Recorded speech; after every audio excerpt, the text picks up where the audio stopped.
Bienvenue dans cette nouvelle vidéo de Contre-champ politique. En 10 ans, Studio TF1 a perdu 60% de son chiffre d'affaires avec France Télévisions, de 92 millions d'euros à 37 millions. Plus belle la vie arrêtée après 18 ans. Les contrats qui s'effondrent. Et pendant ce temps, Media One, un groupe concurrent, passait lui de 0 à plus de 100 millions d'euros de contrats avec France Télévisions. Le rapporteur pose la question directement au directeur général de Studio TF1. Comment est-ce que vous expliquez cette baisse drastique, là où d'autres studios ont bénéficié d'une augmentation très forte? Sa réponse va vous surprendre. Ce qui se passe à l'Assemblée vous concerne, abonnez-vous, on vous montre tout. Effectivement, je me permets de rebondir sur la dernière question de Monsieur le Président. J'ai aussi entendu votre patron Rodolphe Belmer, le 11 février dernier, venir apporter un message de soutien à l'audiovisuel public lors d'un colloque au Sénat. Il a employé ces mots. Nous devons préserver un service public puissant, bien financé, avec de la visibilité. J'imagine que France Télévisions est sensible à ce message de sympathie, mais pourtant, depuis 2015, depuis que Delphine Ernotte a accédé à la présidence de France Télévisions, elle ne semble pas vraiment vous le rendre.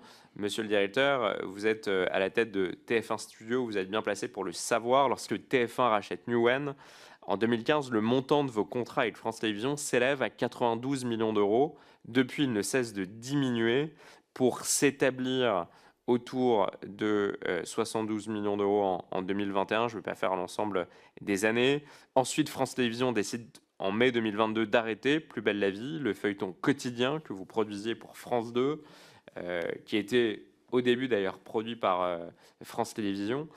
Vos contrats avec France Télévisions s'écroulent pour atteindre 37 millions d'euros en 2024. Donc en 10 ans, vous avez perdu à peu près 60% de chiffre d'affaires avec France Télévisions. Et dans le même temps, Media One, par exemple, est passé de 0 à plus de 100 millions d'euros de contrats avec France Télévisions.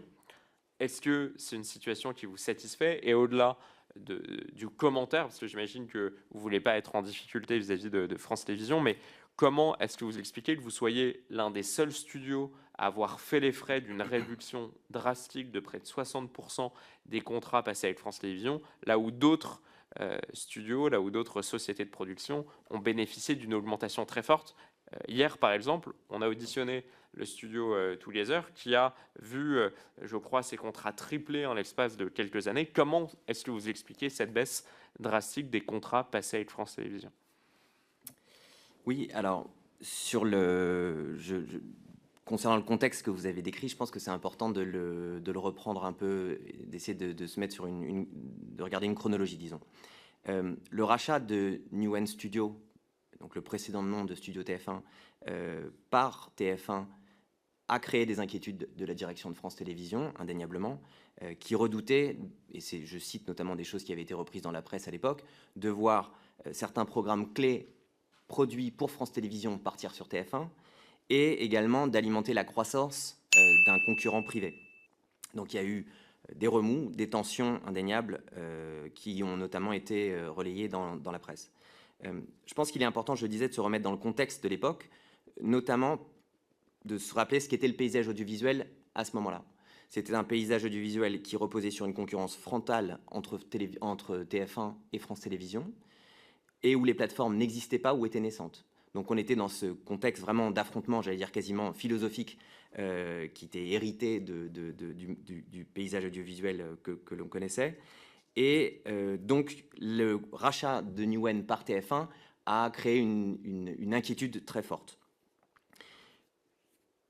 Comme évoqué également dans mon introduction, cela correspondait aussi à une période pendant laquelle une part très significative du chiffre d'affaires de Newen était réalisé avec France Télévisions. Donc on avait un contexte précédent, ce rachat, qui était très particulier. Newen était un des fournisseurs principaux de France Télévisions à l'époque, et cela reflétait avant tout l'histoire, j'allais dire, éditoriale de notre groupe, puisque, comme je l'ai dit, le groupe Newen, comme d'autres groupes similaires sur le marché, s'est constitué par l'acquisition de sociétés indépendantes qui avaient déjà elles-mêmes des relations établies avec France Télévisions.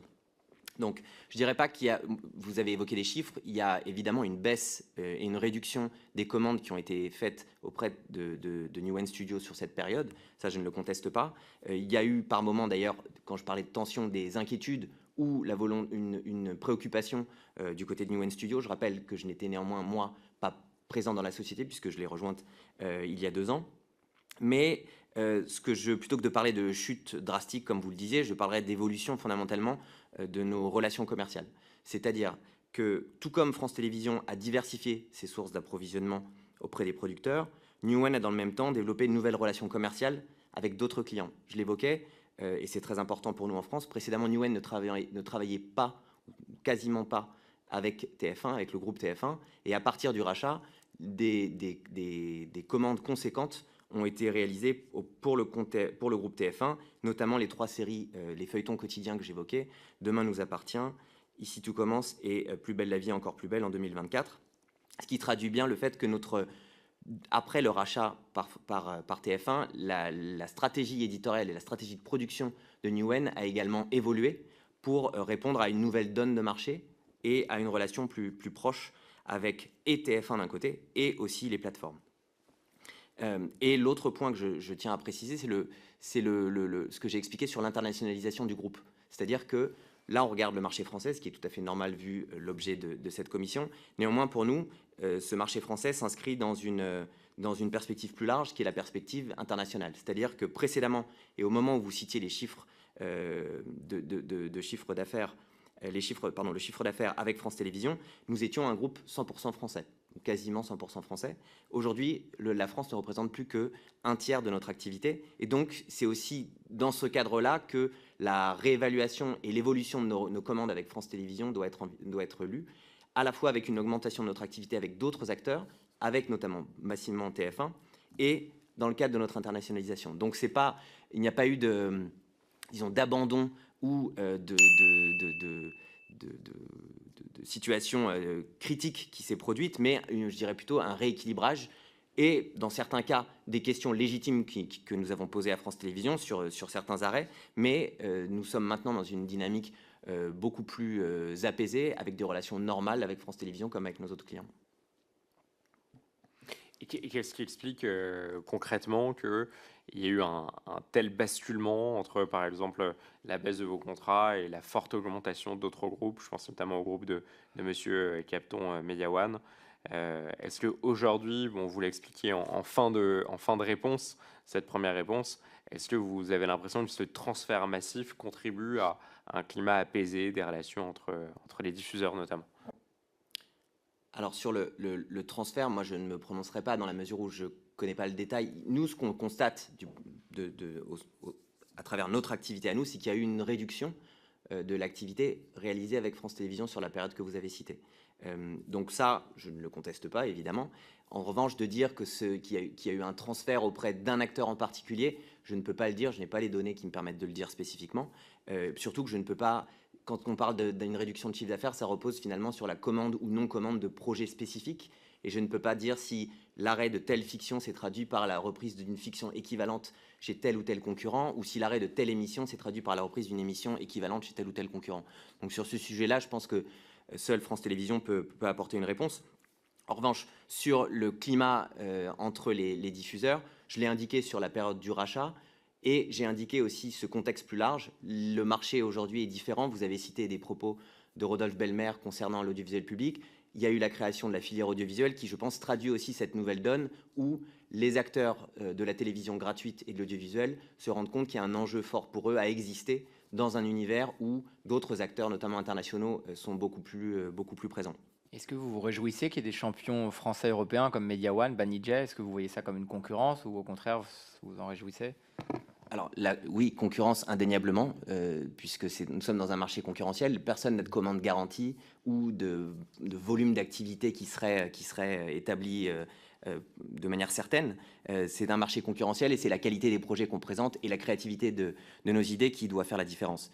Sur l'existence de champions nationaux, oui, sans parler d'un groupe en particulier, je m'en réjouis. Je mets d'ailleurs Studio TF1 dans cette catégorie, puisque nous sommes un acteur avec des racines françaises, mais qui a un rayonnement européen et international. Je donnais un exemple tout à l'heure, juste pour illustrer ce point. Nous nous appelons maintenant Studio TF1. Nous avons des filiales en Amérique du Nord, aux États-Unis et au Canada, qui ont qui ont trouvé en tout cas que c'était une bonne idée de prendre ce nom également. Et donc, notre activité nord-américaine s'appelle Studio TF1 America. Je pense qu'il y a une bonne illustration du fait que cette stratégie de champions nationaux a du succès. Et je suis convaincu que pour exister, il est important d'avoir des acteurs forts.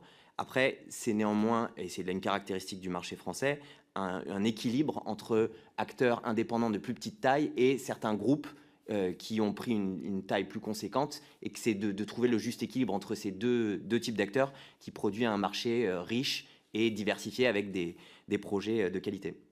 Merci pour cette réponse, monsieur le rapporteur. Merci, monsieur Dites-nous en le commentaire ce que président. vous en avez pensé. Et abonnez-vous pour ne rien manquer des prochaines séquences parlementaires. A très vite sur Contre-champ politique.